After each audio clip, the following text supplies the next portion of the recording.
Hello viewers, welcome to Charo Taraf vlogs. Today we'll show our journey through Lisbon with some travel recommendations along the way. In the morning, we started our journey by train from Porto to Lisbon along this beautiful coastline of Portugal.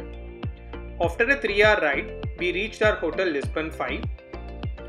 Right away, we realized that these yellow trams are one of the main attractions of the city, which is built on steep slopes. It was nice to have these tram lines right outside our hotel, so it was easy to travel from one place to another. We first took this tram ride to go to this beautiful seaside area called Praca de Comercio. It was close to the sunset time, so the center was already buzzing with tourists.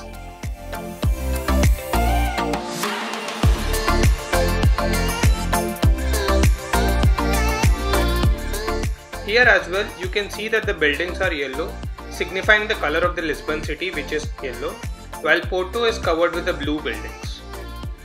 We then started slowly walking up towards the Alfama neighborhood, seeing the Lisbon Cathedral on the way. Once we reached Alfama, there are several viewpoints to see the whole Lisbon city.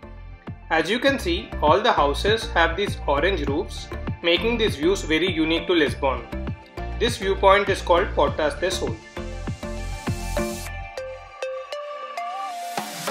We then went to have dinner at this amazing Indian Nepalese restaurant called Tulsi.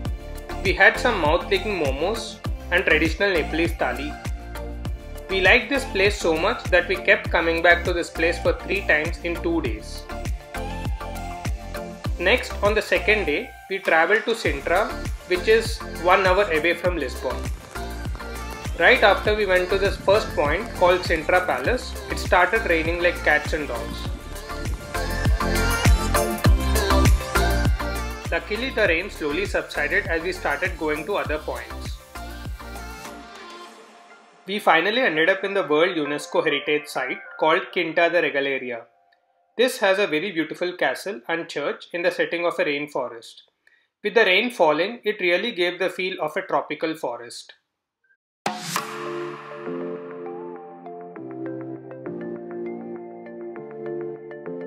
The highlight of this place is this initiation well, where you could slowly walk down the spiral staircase, with it ending in an underground cave.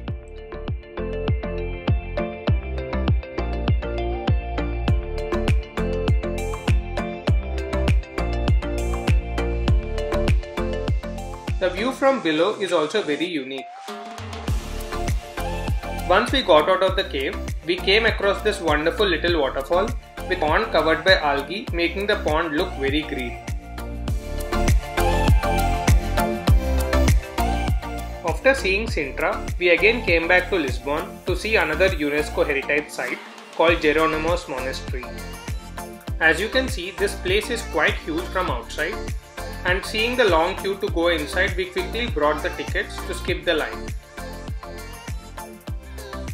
The ticket was worth every penny, as the views inside are just astounding, filled with beautiful architecture.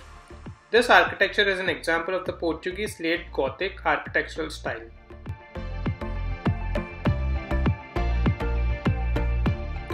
We finally ended our day seeing another monument on the seashore, which is like a giant boat pulled by famous people. Next day in the early morning, we went to see another high viewpoint with views covering almost the whole Lisbon city. We could also see the red bridge at the backdrop, akin to the famous San Francisco Bridge. Due to the city's wonderful landscape views, a couple of Indian movie songs from Baluku and Jab Harry Met Sejal were also shot here. We finally ended our trip going to the same Portas do Sol viewpoint, now with 2 giant cruise ships docked on the coastline. Overall, we felt that the Lisbon is another city you shouldn't definitely miss if you come to south of Europe. We would also recommend taking the metro day pass for travelling, as each single ride ticket, especially on the tram, is quite expensive. If you enjoy this video, please like, share and subscribe to our channel Charo Taraf vlogs.